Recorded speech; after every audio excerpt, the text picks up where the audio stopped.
Assalamualaikum warahmatullahi wabarakatuh. Kita berjumpa lagi untuk mata praktikum fitokimia untuk semester 4.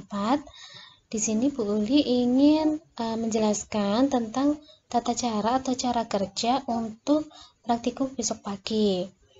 Jadi besok kita melakukan 3 materi dalam satu hari, yaitu identifikasi senyawa golongan saponin, identifikasi polifenol, dan identifikasi tanin. Untuk yang pertama, identifikasi golongan saponin. Nanti kalian membuat laporan sementara sama seperti di sini. Kemudian cara kerjanya, saya langsung ke cara kerja saja. Nah, yang pertama adalah uji buih atau yang dikenal dengan nama uji saponifikasi. Jadi nanti siapkan sampel sebanyak 0,3 gram. Sampel ini dalam bentuk serbuk, kemudian dimasukkan ke dalam tabung reaksi. Jadi nanti kalian juga menyiapkan tabung reaksi dan rak tabung reaksi. Kemudian ditambah air suling sebanyak 10 ml. Dikocok kuat-kuat selama kira-kira 30 detik. Nah, jadi dikocok kuat ya selama 30 detik. Jadi nanti yang ujung tabung reaksinya bisa ditutup dengan jempol atau ditutup dengan plastik dan karet, itu juga bisa. Kemudian tes buih positif mengandung saponin bila terjadi buih yang stabil selama lebih dari 30 menit dengan tinggi 3 cm di atas permukaan cairan. Jadi buih tersebut tidak hilang selama 30 menit. Kemudian kalian melanjutkan dengan identifikasi saponin dengan KLT. Ekstrak atau sampel sebanyak setengah gram ditambah 5 ml HCl 2N, kemudian dididihkan dan ditutup dengan corong berisi kapas basah selama 2 jam. Fungsinya untuk menghidrolisis saponin. Jadi, sampel setelah ditambah dengan 5 ml HCl, dididihkan dan ditutup dengan corong berisi kapas basah. Jadi, caranya corong di atasnya diberi kapas basah. Nah, jadi kemudian nanti dididihkan selama kurang lebih 2 jam. Setelah dingin, jadi nanti di sini itu akan cukup lama waktunya. Jadi kalian nanti bisa melakukan ini dulu. Sambil menunggu 2 jam, kalian bisa melakukan hal yang lainnya atau materi yang lainnya. Nah, setelah dingin, jadi setelah tadi dipanaskan atau dididihkan, kemudian didinginkan. Kemudian setelah dingin, netralkan dengan amonia atau ditambahkan dengan amonia. Setelah itu diekstraksi dengan 3 ml heksan sebanyak 3 kali. Setelah itu diuapkan sampai tinggal setengah mililiter.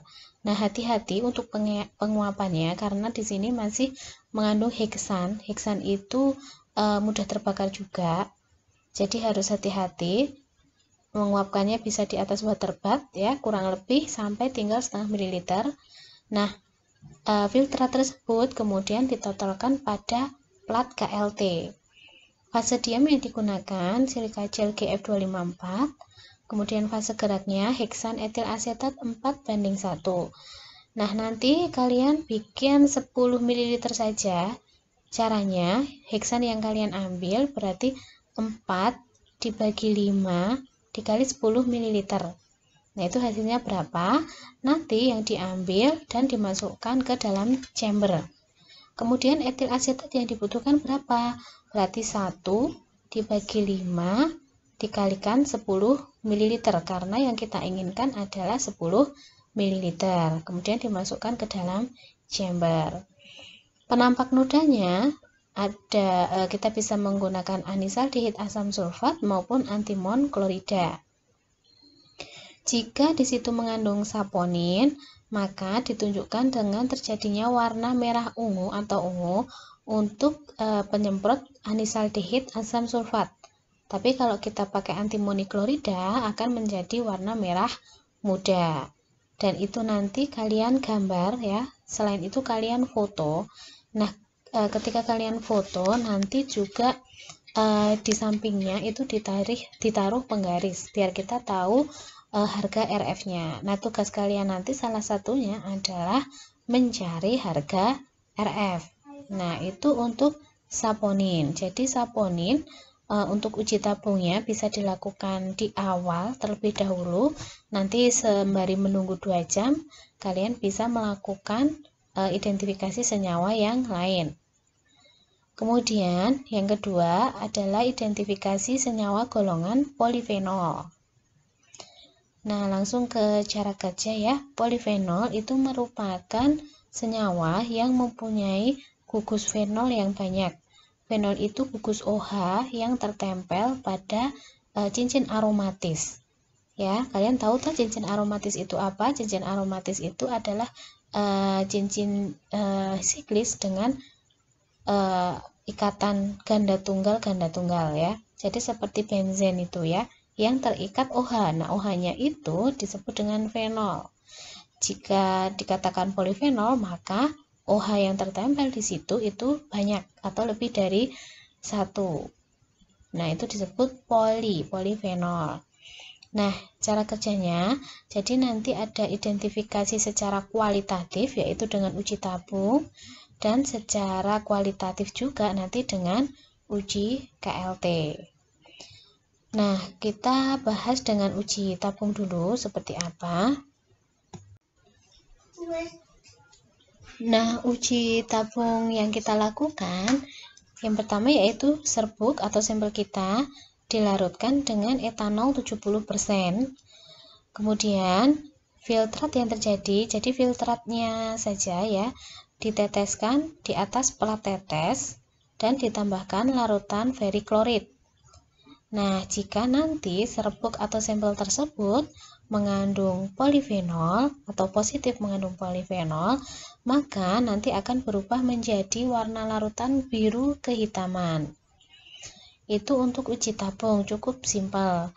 Nah, untuk KLT-nya atau kromatografi lapis tipis, bisa menggunakan fase diam silika gel saja, nggak usah kisel gel, kita pakai silika gel GF254. Kemudian fase geraknya kloroform etil asetat 1:9. Nah, kalian harus menghitung dulu, nanti silahkan ditulis di laporan sementara di bagian data dan hasil tentang perhitungan kloroform dan etil asetat yang digunakan. Berarti di sini kalian mengambil kloroform berapa? Kita menggunakan atau memakai 10 ml fase gerak. Jadi caranya, kloroform yang digunakan 1 dibagi 10 itu adalah 9 tambah 1 dikalikan 10 mili. 10 mili itu adalah mililiter yang kita inginkan. Kemudian demikian juga dengan etil asetat, berarti 9 dibagi 10 dikali 10 ml. Nanti hasilnya kalian tuang ke chamber ya, yang digunakan untuk eluasi. Kemudian penampak noda yang digunakan adalah reaksi ferriklorid. Nanti jika timbul warna hitam menunjukkan adanya polifenol dalam sampel kita. Nah, kemudian selanjutnya adalah yang ketiga adalah identifikasi senyawa tanin dalam sampel. Nah, tanin ini biasanya sampel yang digunakan itu yang rasanya sepat. Bukan pahit ya, tapi sepat. Kalau pahit itu biasanya alkaloid, kalau sepat itu tanin.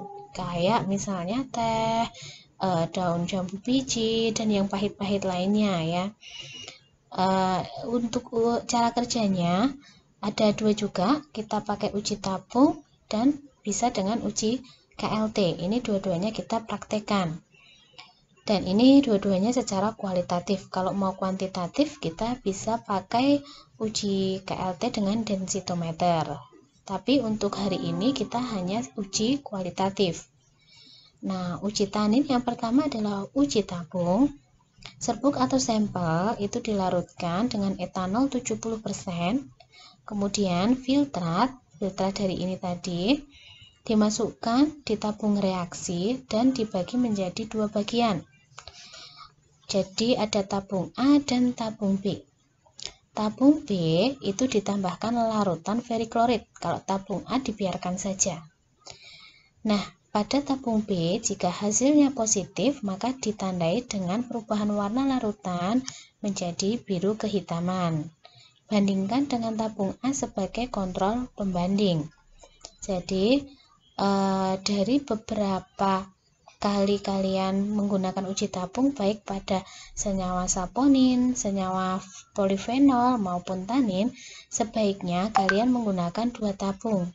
Dua tabung itu untuk sebelum dan sesudah.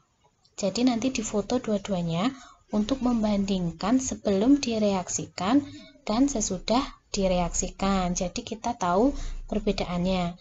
Kalau hanya difoto yang sesudah direaksikan, kita nggak tahu perbedaannya dengan yang sebelumnya. Jadi nanti harus atau wajib difoto sebelum dan sesudah. Seperti itu ya, untuk membandingkan.